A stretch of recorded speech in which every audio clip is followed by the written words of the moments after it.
अस्सलाम वालेकुम नाजरीन। ड्रामा सीरियल ए इश्क के जुनून की नेक्स्ट एपिसोड में आप देखेंगे एमन जो कि आहिस्ता आहिस्ता करके एतबार करने लगी है राहीम पर।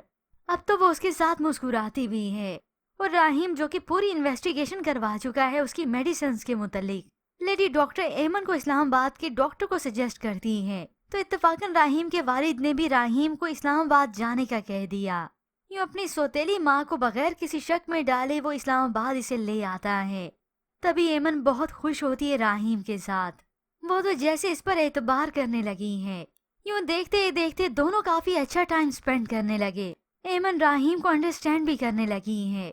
वो साइट विजिट के लिए जा रहा था तो उससे पूछती है कि जाना जरूरी है। तो राहीम उसके पास आकर कहता है अगर आप कहेंगी तो मैं रुक भी सकता हूँ। फिर यूं ही आउटिंग पर भी जाते हैं और राहीम डॉक्टर से अपॉइंटमेंट लेकर एमन को ले जाता है। तभी एमन जाने से इनकार भी करती है तो राहीम जज्बाती होने लगा, उसे गुस्सा आने लगा। इतना तक कि जब वो सोई तो उसे वही ख्वाब आता है जो कुछ उसके साथ माजी में हो चुका। मगर राहीम जैसे कैसे समझाकर उसे ले ही आता है। अब जब डॉक्टर के पास आया सारी रिपोर्ट्स दिखाता है। वहीं बाहर काउंटर पर ही डॉक्टर से मुलाकात होती है मगर वो बाहर ही हुई। हो सकता है या तो डॉक्टर जा चुका हो, मगर जो भी है रिपोर्ट्स देखते हुए वो डॉक्टर बताता है राहीम को।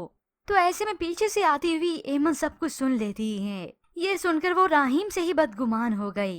इतना तक कि वो सब कुछ छोड़ छाड़ कर यहाँ हॉस्पिटल से ही बाहर निकल जाती है। राहीम वापस आया तो एमन कहीं नहीं मिलती। वो बहुत ज्यादा परेशान हाल हो जाता है। तो इधर एमन जिसका एतबार जैसे टूटने लगा है वो तो बेसुध हालत में सड़क पर चलती जा रही है। इतना तक कि सड़क के दरमियान में आ गई। सामने से गाड़ी आते हुए उसे टक्कर देने लगी तो राहीम इसी वक्त आकर एमन को बचा लेता है। ये सब देखकर तो एमन और भी जज्बाती हो गई कि एक पल को लगता है यही ठीक है मगर दूसरे पल ये बहुत गलत लगता है। इस पर एतबार करने को जी नहीं चाहता। बताओ मुझे मेरे साथ सच्चा कौन है, मुखलिस कौन है।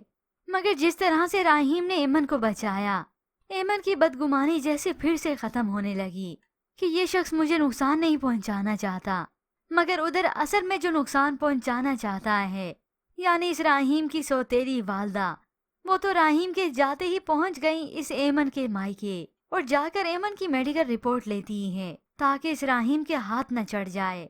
अब जब वो कहते हैं कि वो तो राहीम के पास है, वही ले गया, ये सुनकर तो वो हैरान और परेशान हो गई। अब कुछ हो तो नहीं सकता, लेकिन जाते जाते एमन के वालिदैन के दिमाग में वो राहीम को लेकर बदगुमानी बढ़ाती चली गईं। वो एमन के साथ कुछ कर न दे, वैसे भी वो उसे नुकसान पहुंचा के ही रहेगा। ये सुनकर वालिदैन तो और भी परेशान हो जाते हैं। अब किसी को कोई बात बेटे की माँ खुद कहे तो दूसरा भला क्यों एतबार नहीं करेगा। इसके जाते ही एमन के वालिदैन तो परेशान हो गए। वालिद तो ज़ारो कतार होने लगते हैं। मैं भरोसा ही तो नहीं कर पा रहा राहीम पर। मुझे हर वक्त ये डर लगा रहता है कि कहीं वो हमारी एमन को कोई नुकसान न पहुंचा दे। मगर माँ तो काफी तसल्ली बख्श है, चाय का कप उठाए मजे से चाय पी रही है। उधर एमन जो बहुत ज्यादा परेशान है, मगर वो वक्त दूर नहीं कि हकीकत सारी की सारी खुलकर सामने आएगी और इस शेरोज के पास सिवाय भागने के कोई चारा नहीं बचेगा। मगर वापस घर तो आएगा, आखिर कितना वक्त बाहर रह सकता है। और फिर होगी राहीम और शेरोज के बीच में तकरार और इतने में होप्स और राहीम एमन का इलाज करवाता रहेगा। मगर ऐसे में व्यूवर्स आपको क्या लगता है, क्या एमन जिस गाड़ी से बची है टक्कर खाते, वो क्या राहीम की सौतेली वालदा की चाल थी? मजीद ड्रामा रिव्यूज के लिए आप देखते रहिए उर्दू टीवी।